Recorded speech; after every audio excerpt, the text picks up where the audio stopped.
ಇನ್ನು ಸಿದ್ದರಾಮಯ್ಯರ ವಿರುದ್ಧ ಗುಡುಗಿದ ಮಾಜಿ ಸಂಸದ ಪ್ರತಾಪ್ ಸಿಂಹ. ಸಿದ್ದರಾಮಯ್ಯನವರೇ, ನಿಮ್ಮ ಮಗನಿಗೆ ಬುದ್ಧಿ ಕಲಿಸ್ತೀರಾ ಇಲ್ವಾ?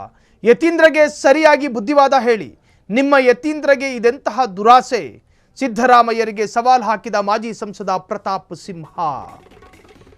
ಸಿದ್ದರಾಮಯ್ಯನವರೇ, ನಿಮ್ಮ ಮಗನಿಗೆ ಬುದ್ಧಿ ಕಲಿಸೋದಕ್ಕಾಗ್ತಾ ಇಲ್ವಾ ನಿಮ್ಮಿಂದ?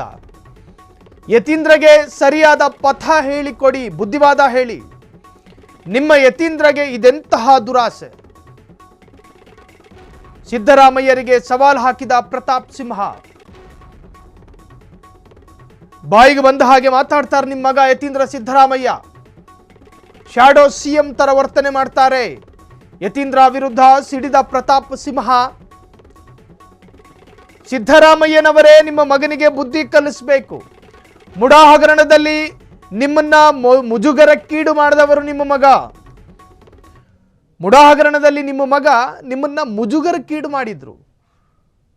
ಅದಾದ ನಂತರ ನೀವು ಸೈಟನ್ನು ವಾಪಸ್ ಕೊಡಬೇಕಾಗಿ ಬಂತು. ಇದಕ್ಕೆ ಕಾರಣ ನಿಮ್ಮ ಮಗನಲ್ಲಿರ್ತಕ್ಕಂಥ ಅತಿ ಮೋಹ, ಲ್ಯಾಂಡ್ ಮೇಲಿರ್ತಕ್ಕಂತಹ ಅತಿಯಾದ ಪ್ರೀತಿ, ಅತಿರೇಕದ ದುಡ್ಡಿನ ಮೇಲಿನ ಮೋಹ ಮತ್ತು ವ್ಯಾಮೋಹ ನಿಮ್ಮ ಅಧಿಕಾರವನ್ನು ಕೂಡ ಕಿತ್ಕೊಳ್ಳುತ್ತೆ ಅಂತ ಹೇಳ್ತಾರೆ ಪ್ರತಾಪ್ ಸಿಂಹ.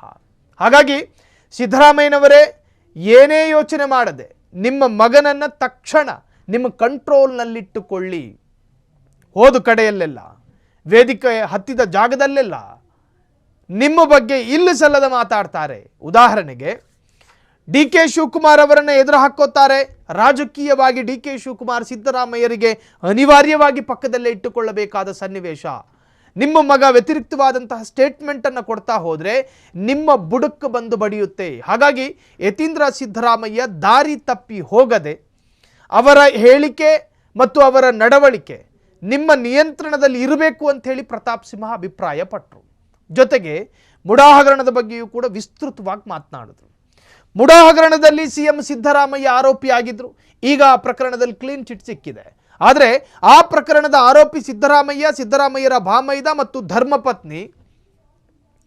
ಈ ಎಲ್ಲದಕ್ಕೂ ಕಾರಣ ಯತೀಂದ್ರ ಸಿದ್ದರಾಮಯ್ಯರ ಜೊತೆಯಲ್ಲಿದ್ದಂತಹ ಜಾಗದ ಮೇಲಿನ ವ್ಯಾಮೋಹ. ಯತೀಂದ್ರರ ವಿರುದ್ಧ ಸಿಡಿದ ಪ್ರತಾಪ್ ಸಿಂಹ ಸಿದ್ದರಾಮಯ್ಯರ ವಿರುದ್ಧ ಖಂಡತುಂಡವಾಗಿ ಮಾತನಾಡಿದ್ದಾರೆ. ಕ್ಷಣ ಕ್ಷಣದ ಸುದ್ದಿಗಳಿಗಾಗಿ ಫ್ರೀಡಂ ಟಿವಿ ಸಬ್ಸ್ಕ್ರೈಬ್ ಮಾಡಿ, ಲೈಕ್ ಮಾಡಿ ಹಾಗೂ ಫಾಲೋ ಮಾಡಿ. ಹೊಸ ಸುದ್ದಿಗಳ ನೋಟಿಫಿಕೇಶನ್ಗಾಗಿ ಬೆಲ್ ಐಕಾನ್ ಮೇಲೆ ಕ್ಲಿಕ್ ಮಾಡಿ.